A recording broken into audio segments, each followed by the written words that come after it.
Nah, Assalamualaikum warahmatullahi wabarakatuh. Berjumpa lagi dengan Bapak dan hari ini kita akan membahas tentang gaya. Kelanjutan dari materi sebelumnya tentang gerak, ya. Oke, kita lanjut. Nah, tujuan pembelajaran kita hari ini adalah yang pertama menjelaskan pengertian gaya. Kedua, menyebutkan macam-macam gaya. Ketiga, memahami resultat gaya. Yang keempat, memberi contoh penerapan gaya dalam kehidupan sehari-hari. Nah, pernahkah kamu mendorong meja atau menarik kursi? Apa yang terjadi pada benda tersebut? Ya.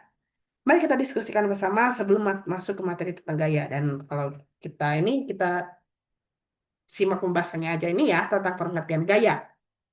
Gaya adalah dorongan atau tarikan yang dapat menyebabkan benda bergerak, berhenti, berubah arah, berubah bentuk, atau berubah kecepatan. Ya, gaya sebagai besaran vektor. Gaya termasuk besaran vektor karena memiliki besar dan arah. Arah gaya penting untuk menentukan hasil pada benda. Nah, gaya dapat bernilai nol. Jika dua orang mendorong meja dari arah yang berlawanan dengan besar gaya yang sama, meja tidak akan bergerak. Artinya, resultannya akan menol, tapi atau enggak energi yang kita keluarkan itu eh, sama besar, maka benda itu tidak akan berpindah atau bakal diam di tempat.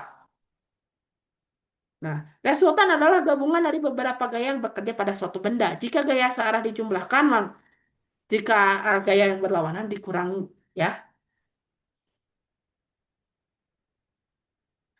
Nah, macam-macam gaya. Dalam kehidupan sehari-hari, terdapat berbagai menjadi macam gaya seperti gaya otot, gaya pegas, gaya magnet, gaya mesin, gaya listrik, gaya gravitasi, dan gaya gesekan. Gaya otot adalah gaya yang dihasilkan oleh otot, ya, yang berupa tarikan ataupun dorongan. Oleh otot manusia atau hewan, contohnya mengangkat tas, mendorong troli, dan mendorong meja, ya. Lanjut. Gaya pegas adalah gaya yang timbul pada benda elastis yang ditarik atau ditekan. Contohnya pegas pada ketapel atau per atau kap karet pada karet ya. Menarik karet. Terus ada karet ban itu kan bisa ya. Lanjut. Next. Nah, gaya magnet adalah gaya yang ditemukan oleh magnet pada benda logam tertentu sepertinya contohnya magnet menarik paku ya atau menarik benda logam.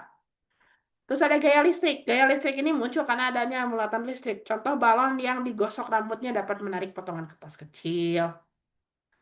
Terus ada gaya gravitasi. Gaya gravitasi itu adalah gaya tarik bumi pada setiap benda.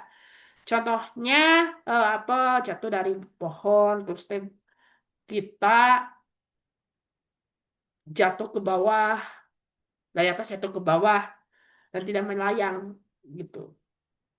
Lanjut, gaya gesek. Nah, gaya gesek ini muncul saat dua permukaan saling bersentuhan. Ya, nah seperti begini. Kita menggesekkan kedua tangan, ya, menggosokkan kedua tangan. Tuh. Dan gesekan dapat memperlambat gerak benda, tetapi juga membantu kita berjalan tanpa tergelincir. Ya, oke. Terima kasih. Jika ada yang ditanyakan, ya silakan aja ditulis saja di kolom komen. Ya, kita ketemu lagi di pertemuan selanjutnya. See you.